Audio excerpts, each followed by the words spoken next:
Gather around everyone, I'm gonna tell you a story about how I switched places with my doppelganger and I ended up in a magical kingdom that's dedicated to dance. Oh wait, that's actually the game Prince's debut.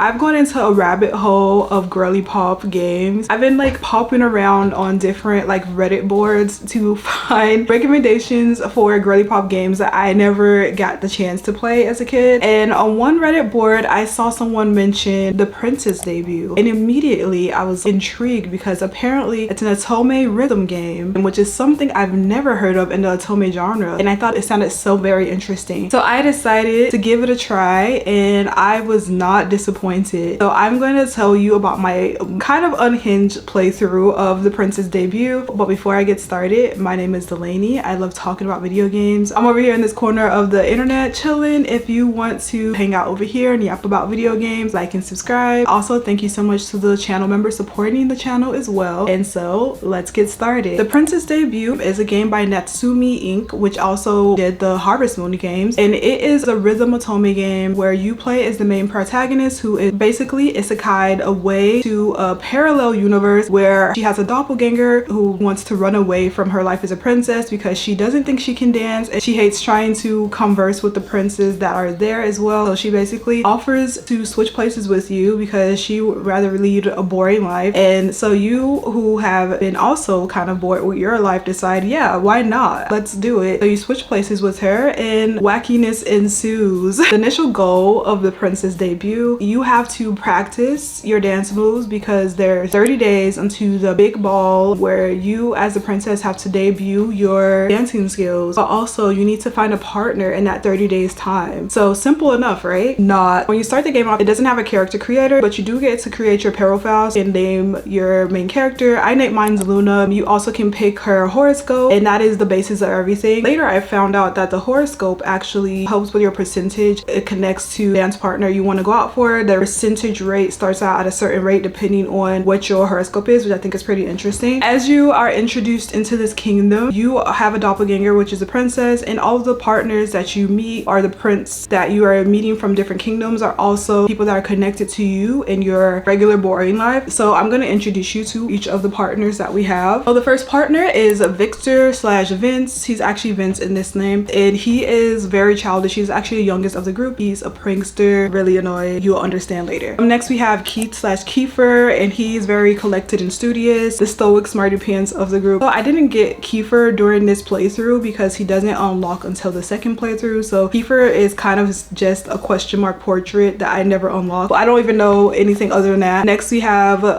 Carlos / Caesar. Caesar is basically a playboy. He flirts with every girl that is around, and he is probably the lowest on my list of the suitors. Next we have Leon / Liam, and Leon and Liam is kind and gentle. He likes flowers and he's very considerate of others around him. Next we have Cal / Klaus. He's a popular boy, he's a good athlete, and that's pretty much the most about him. Next we have Lucas / Luciano, and that is your childhood friend. He also has like no sense of direction. He has a very grumpy personality. Characters outside of your partners are Kip. Kip is your assistant. He's a little whimsical magical creature who looks kind of like a hamster. And then you have your dance instructor, who is Tony, who is a rabbit who can also morph into, I want to say, anthropomorphic bunny. Why is he weirdly, I don't want to say it out loud, but why does Tony weirdly look good? Anyway, Tony is your dance coach. They're the dance partners that we have starting out in the game. So in my first playthrough, start out with doing dance practice. The dancing of the game is actually starts out pretty simple, but as you unlock more dances, it kind of gets a little bit more complicated. You use the stylus to basically outline the shapes that they put on the bottom screen. But the very first day you meet all of the suitors, but except for Kiefer, of course. The next day we actually meet up with Vince for kind of like a little meetup date thing, and he gifts you something, which this is what makes me hate Vince for the rest of forever. Open the present, it is full of worms, and Vince laughs because it is a prank. The next day we do our dance practice. Vince shows up after our dance practice, knocks on our room door to ask us a question. What is that question? If we want to be his dance partner after he gifted us a box box of worms. The absolute audacity. First I say no to being his dance partner. The next day we actually go into the city. We find out our tiara that gives us our transformation powers to turn into a princess has been stolen and by this mean girl named Isabel. We go searching for Isabel, where we meet with Klaus. Klaus basically helps us find Isabel, and we also meet Liam, who we never got to meet the day of the first dinner we had. So we meet Liam and we do find Isabel, who has stolen our tiara because she's a hater. The next day we have a dance competition. In the dance competition I have to pick a partner. Klaus would be one of my first picks, but Klaus has a girlfriend named Cynthia. And then the next person, Vince, asks us if we want to dance. No. Caesar also asks us after he has been flirting with a group of girls, and that's also a no. But then Liam is there, and Liam is very kind, and I was like, all right, whatever. Luciano isn't here, so Luciano will be my initial pick. Liam is there, so I decided to go with Liam because he's nice and kind. Little did I know, me and Liam dance, and in the competition we actually make second place. But then here's where the red flag starts. Liam tells us that he has a sick sister that is in another kingdom recovering, and then he says we remind him of his sister, which is where my red flag antenna started to go off. Are we being sister zoned? What does this mean? But I'm like, oh, you know, it can't be that bad. Maybe he just, you know, misses his sister. And so, you know, I'm like, oh, Liam's sister's sick. Oh, that really, you know, that's really sad. Then the next day I go to the beach. I find a message in a bottle. It's basically Vince confessing that he likes us and ill because why did you gift us worms? Then I take a boat ride with Luciano. Luciano is very elusive in this playthrough. Like, he shows up randomly and I sometimes wonder if he even likes me, but also he has no sense of direction, and I truly same Luciano. Currently we have Liam as our dance partner. We have a pretty high percentage with him, and I'm pretty comfortable with having Liam be my dance partner all the way until the end. Nothing can possibly go wrong, you guys. So we are now at day 18 of 30. We've been doing our dance practices with Liam and we've actually been doing pretty well. Day 18 we have the hearse derby and Klaus is competing, but he looks kind of upset. We try to ask him, but we decide to cheer him on during the hearse derby, and then he wins. Vince falls off his horse, haha. After he wins, Klaus reveals that he actually has broken up with Cynthia, gas, and he decides to gift us the silver belt, which is what he won. At this point in time we have actually 100% at Liam. I think we're close to 100% with Klaus, even though he just broke up with Cynthia, and I feel like a rebound. So it has been a few days after dance practice with me and Liam. Klaus has been watching the whole time and he decides to cut in to dance. This is where I feel like we're getting into love triangle territory, because it's very obvious that Klaus likes the princess, but Liam is our dance partner, so we can't really jump ship to go with Klaus. Me and Klaus dance. Klaus basically says how Liam is so lucky to have us as a dance partner and looks pretty forlorn, and I feel slightly bad for Klaus because I actually kind of want to jump ship on Liam. I thought Liam was the safe choice in this game. Liam has been dropping the most weirdest red flaggy things ever. I'm actually feel like, should I call the cops? Liam has been talking about his sister non-stop and comparing us to his sister, and it's giving me the absolute ick. I thought I was the only one who was picking up on the red flaggy vibes, but even the princess, the main character, is also like, why does he keep talking about his sister? Very weird. And there is an initial dialogue where I basically say that maybe I'm a little jealous of how he talks about his sister, and he kind of just like brushes it off. But then the red flags just keep getting red flaggier. Okay, you guys, it is now 11 days before the ball, and Liam basically gives me this hairpin and says that he picked it out because it's a lily, which is his sister's favorite flower. And then he says, I would love it if you wore this. And so I go, is it because it's for your, like, you want me to be your sister or something along those lines? And he says, yes. Like, and so basically I tell him, like, you can't keep comparing me to your sister. And then he's like, oh, I didn't realize that's what I was doing, but I guess you're right, I was comparing you to my sister. But do we not realize there are really weird vibes here? Like, I think we need to notify the parents. I think we need to get therapy enlisted. We need a lot of things happening. This is giving more than sibling love. It's giving something extra, and I don't like it. It's giving flowers in the attic. It axes, like, he's like, can you forgive me? And at first I think maybe I can overlook whatever the heck this this is, but it's just weird. It gives me the ick to have a guy comparing you to their sister. Just strange. So I basically break up with Liam with 11 days before the ball, but that's okay because I'm close to 100% with Klaus. I also have Luciano. Vince and Caesar don't really matter at this point, don't really care for them, but I'm like, I have two other, technically I was in a love square and not a triangle because I have Klaus and Luciano. So I'm in the clear. Like, I can find a dance partner in 11 days. Like, I'm confident in myself. Luciano actually shows up later that day and tells me that he wants to speak with me the next day. He does look kind of like sad about it, and so I'm like, maybe it's good news, right? Luciano takes me out on a date where we go to a lake. We also do a dance with Luciano, which is so cute, and then he tells me that he needs to leave because he decided he wants to go to the world dance competition. So Luciano basically tells me that he had the dream of wanting to be in the world dance competition, and that's something that he feels like he wants to do in his heart. So of course I say, it's okay, you can go, like, do what you want, because you know, this is his dream. So even though I'm sad that Luciano has now left me and I have no dance partner and it is about 10 days before the ball, I let him go. He's giving High School Musical vibes, so I was like, whatever. And I'm like, okay, but we still have Klaus, right? There's still Klaus. So we do our dance practices with Tony because we have no partner for the next few days. Then I have a dance competition 6 days before the ball, and I'm thinking maybe we can also find a partner during this time, and since we have a special ball. But magically, since we have no partner, Tony, our dance coach, becomes our dance partner for the day. Yeah, so we actually win the competition. We get a new accessory, but during this time we also were found out by Isabel, who is the mean girl. The princess actually came to visit us earlier to check on us, but we are found out by Isabel. Isabel decides to reveal to the whole kingdom that the princess switched places and that we're cheating. We're impersonating the princess. No one believes her because Isabel is always lying and stealing and all of the above, and we low-key gaslight her, and the king just